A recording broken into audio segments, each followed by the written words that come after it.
The stupidest move since the Luka Doncic trade just happened. I said it. That was the stupidest move an NBA team could have made, and I'm so happy for it because if you don't know already, to all 4 of my subscribers, I hate the Boston Celtics. I despise them. It's not even just because I'm a Cavs fan. I'm just tired of seeing all the Boston teams get blessed with such good management, such good teams. They're always at the top. It's time for a change, and we just got that. Jaylen Brown, after blowing a 3-1 lead, not just Jaylen Brown, the Boston Celtics, after blowing a 3-1 lead to the Philadelphia 76ers, decided, you know what? We're missing Paul George. Give me number 8. He's the reason we blew the 3-1 lead. And number 7 on our team, get him out. I don't want him here. Send him all the way to Philadelphia. Our arch rival, we just blew a 3-1 lead to them. They need Jaylen Brown. Whoa, Brad Stevens. Brad Stevens might get death threats in Boston, bro. Now, if there's one thing we know, it's that Brad Stevens is a genius. He is a coaching genius. He's a good executive. He knows basketball more than most of us will ever, like a fraction. We couldn't even get a fraction of what he knows about basketball. But man, I don't know, man. When that level of intellect guy is getting questioned by me, people like me, bro, regular NBA fans, just I have no media connections. I don't know anyone. I haven't even played professional basketball. I've just been watching since I was 13, or not 13, watching for 13 years. It's insane. Like, it's truly one of the most interesting things because what do they see that we don't? Because a while back, I think everyone saw the report. It was like Jaylen Brown is the 7th most valuable player on a team, and his trade value isn't that high. Okay? He just came off an MVP season. I don't care what the reports say. So a lot of us thought that, right? He genuinely just went for a package that maybe the 7th best player on a team would go for. One of the worst contracts in the NBA and 2 first-round picks. And let me pull up the details on those first-round picks real quick. So it's a 2028 first-round pick that could convert from a first to a swap that is more favorable to Boston. So they basically get the more favorable of the 2 picks in 2028. And they get 2031 unprotected Philly first and some second-round picks. That's a terrible return. I mean, even if you think that, you don't know what's going to happen in 2031 or 2028, you have to think about 2 things. First, Philly is very young. Philly is the perfect blend of they can compete now, but they still have a very good young core in Maxey and Edgecombe, and they still have they just drafted one of the best steals in the draft, in my opinion, in LeBaron Philon, and they can continue to be like a play-in team at the very least. I think VJ Max could easily take you to the play-in team when they're at the peak of their powers, especially in the year 2031, where I think VJ Edgecombe will develop. So you're looking at maybe late lottery to early 20s first-round picks, and you gave up a franchise guy for that. And it's crazy because my first thoughts, I wasn't home when this trade broke. I was out somewhere, and I was getting some work. The boys grinding, but my friend texted me. He goes, Jaylen Brown to T Maxey's house. And T Maxey, I know you're gambling. That's something I know you doing. But besides the point, shout out T Maxey, but it's just a joke. But nobody sued me. But he texted me that T Maxey is getting Jaylen Brown, and I'm like, yo, what? My initial thought goes to VJ Edgecombe. I'm immediately thinking, oh my God, VJ Edgecombe. I'm picturing the 77 in green. I think did Larry Bird wear 77? I don't know. Maybe that's why I'm picturing 77, but whatever. I pictured the 77 in green, and I was like, oh my God. They just landed, that's a pretty good return. You get one of the most promising young players in the league. It's a good, retool error. And then I look at Shams' tweet, and I'm like, no way that's it. And it was. My thoughts looking at this trade is, I don't even know.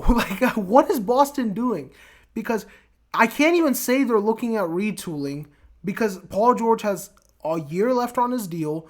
Then he has a player option, and he's going to take that, obviously. It's $60 million, and he's going to be nearing 40, so of course he's going to take that. And you, on top of that, have no championship infrastructure left over. You have Derek White, Jason Tatum. That is it. That is it.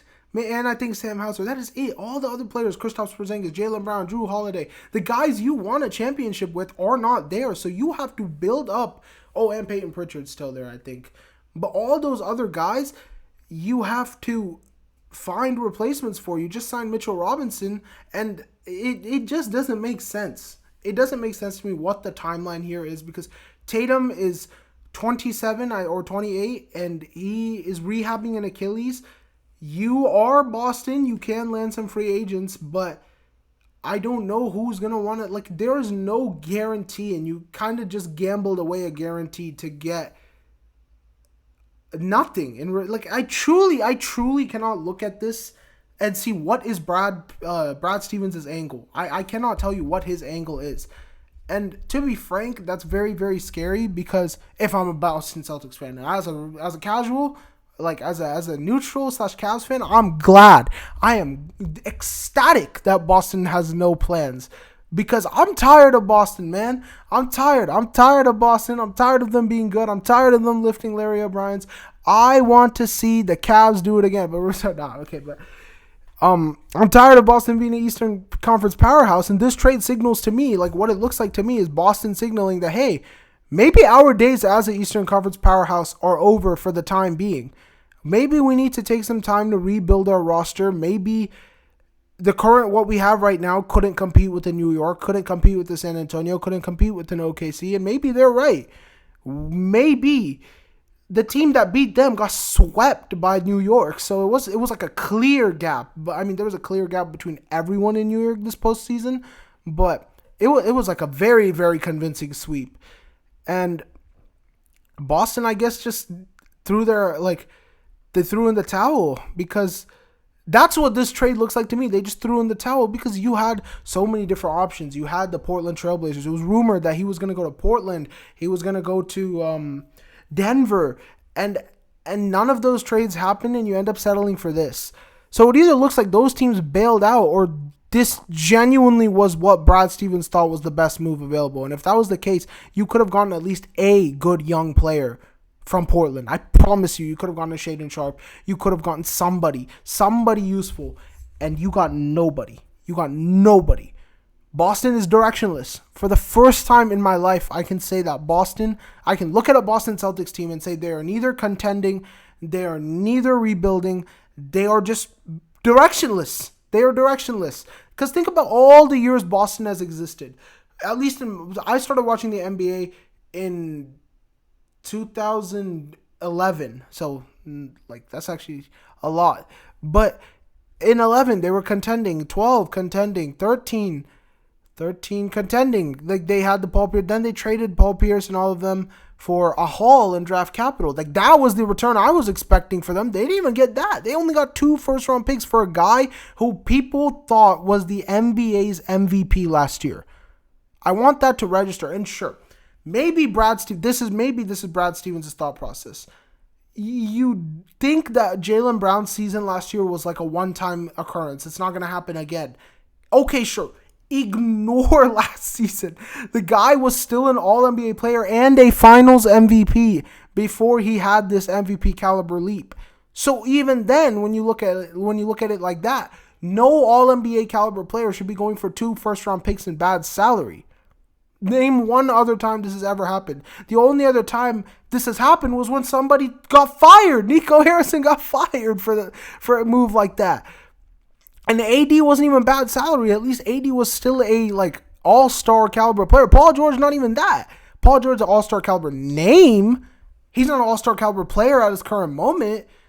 And it's just crazy because, like I was saying, looking back at this, Boston has never been directionless in my entire life.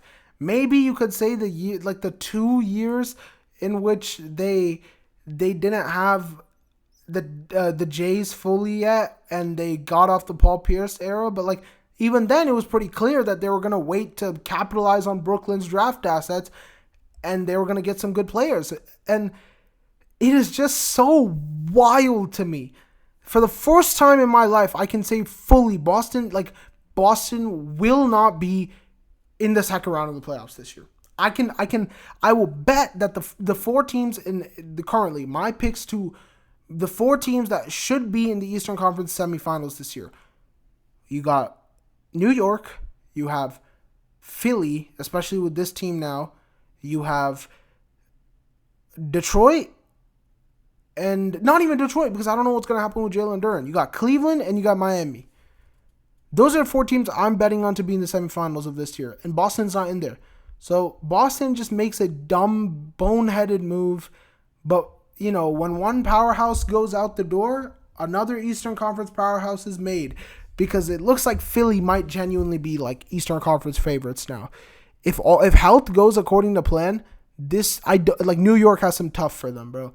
New York has a tough for them because this team literally you need five elite perimeter defenders to stop this team.